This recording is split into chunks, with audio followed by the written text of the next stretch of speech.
қуанышқа сезеді. Ауған деген қай жер өтеді? Анашым, алаңдамаңыз. Бұл отан алдағы борыш қой. Небәрі 2 жыл. Тез өтеді де кетеді.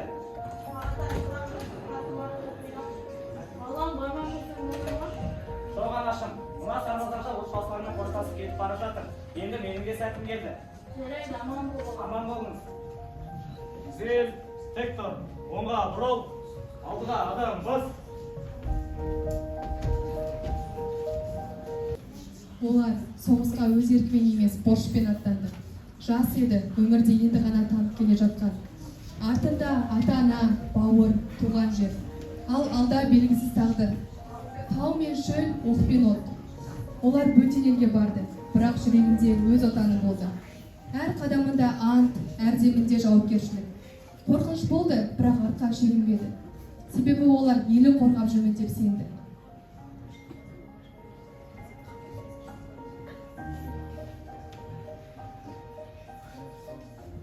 Бүгін таңда тау жақтан оқ жауды. Неге мұндамыз? Бұл бұйрық борышымызды өтеп.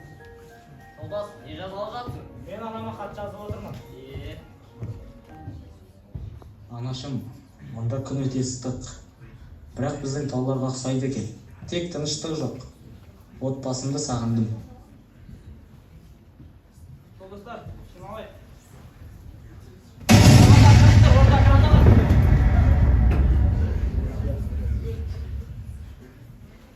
Амансыңдар ма? Аманбыз. Жолдас, амансың ба?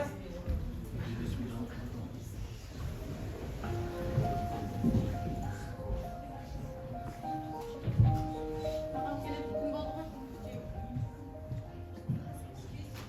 Амансыз ба?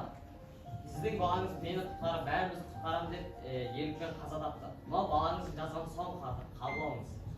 Екең болыңыз апа.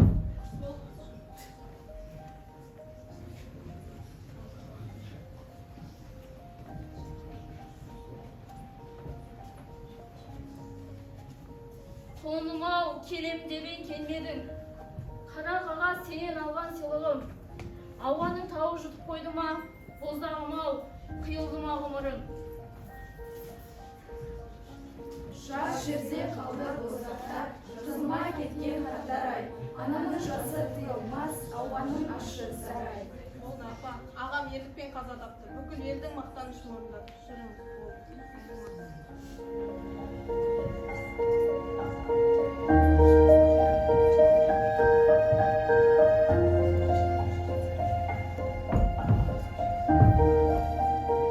Ауған соғысы бітпейтін жара.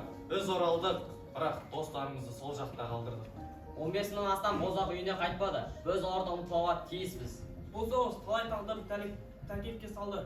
Бірақ жауынгерлердің қайсарлығы мен рухы тарихта өшпес қалды.